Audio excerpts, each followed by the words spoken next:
আসসালামু আলাইকুম, কি খবর সবার? তো আজকে ঢাকা বিশ্ববিদ্যালয়ের সি ইউনিটের এক্সাম হয়ে গেল। তো এক্সামের কোয়েশ্চেন দেখে তোমাদের জন্য আমার 3টা অ্যাডভাইস থাকবে। প্রথমত, নো ম্যাটার হোয়াট, তোমাদের ইংলিশের গ্রামারের নলেজ অনেক স্ট্রং থাকা চাই, বিশেষ করে প্রিপোজিশন, ভোকাবুলারি। আমার অনেক কাছের একজন স্টুডেন্ট, মানে খুবই পরিশ্রমী ছেলেটা, খুবই কাছের একজন স্টুডেন্ট, যে জায়গায় ভুলটা করেছে সেটা হচ্ছে প্রিপোজিশনে। হ্যাঁ, তো এরকম কনফিউজিং প্রিপোজিশন থাকবে, কনফিউজিং তোমার কি বলে ভোকাবুলারি থাকবে। তো ইংলিশে সবাই একটু ভালো মতো মনোযোগ দিয়ে পড়াশোনা করবা, শুরু থেকে একটু গ্রামারের প্রতি ফোকাস দিবা, প্লাস হচ্ছে তোমার প্রিপোজিশনের প্রতি ফোকাস দিবা, কারণ এইগুলাতে তোমার ব্লান্ডার করার পসিবিলিটি বেশি। তো পরবর্তী ব্যাচগুলো তোমরা এখন থেকে যদি কোন কোন ব্যাপারগুলো তোমার মাথায় রাখতে হবে সেই জিনিসটা জানো বা বোঝো, তাহলে পরবর্তীতে তোমাদের জন্য অ্যাডমিশনের এই রকম সিচুয়েশনগুলো হ্যান্ডেল করা ইজিয়ার হয়ে যাবে। তো সেকেন্ড যে জিনিসটা দেখলাম সেটা হচ্ছে অ্যাকাউন্টিংয়ে কিন্তু একটা চ্যালেঞ্জিং ব্যাপার হচ্ছে ম্যাথ।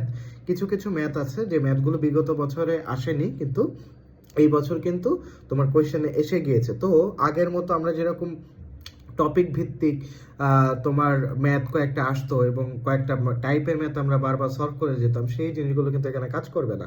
তো অ্যাডমিশনে ভালো করতে হলে তোমাকে অবশ্যই বেশি বেশি করে ম্যাথ করার প্র্যাকটিস করতে হবে।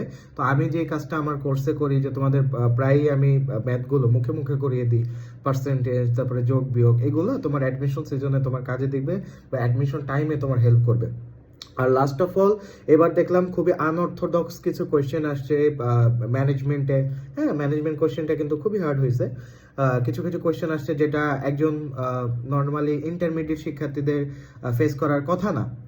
আর কোয়েশ্চেনটা একদিক দিয়ে আনফেয়ার হয়েছে আমি বলবো, তার কারণ এই 25 ব্যাচের স্টুডেন্টরা সব থেকে কম সময় পেয়েছে এবং এই 25 ব্যাচের উপর থেকে সব থেকে বেশি ঝড় গিয়েছে।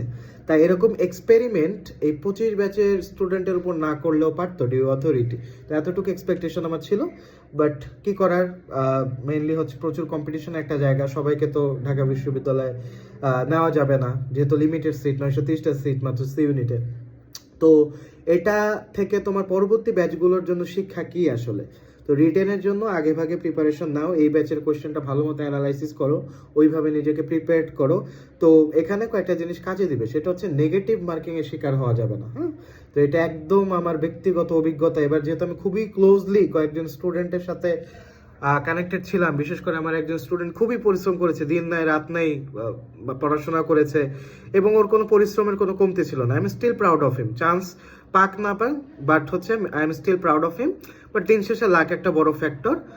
আর মেইন কথা হচ্ছে তোমার নিজেকে প্রস্তুত রাখতে হবে, আগে থেকে তোমার বুঝতে হবে, কোয়েশ্চেন প্যাটার্ন বুঝতে হবে এবং এগিয়ে থাকার কোনো বিকল্প নাই। তাই একাডেমিক লাইফে যারা আছো, একাডেমিক লাইফে সিরিয়াস হও এবং এখন থেকে অ্যাডমিশনের জন্য টুকটাক ধারণা নিতে থাকো। তো দেখা হচ্ছে পরবর্তী ভিডিওতে। আসসালামু আলাইকুম।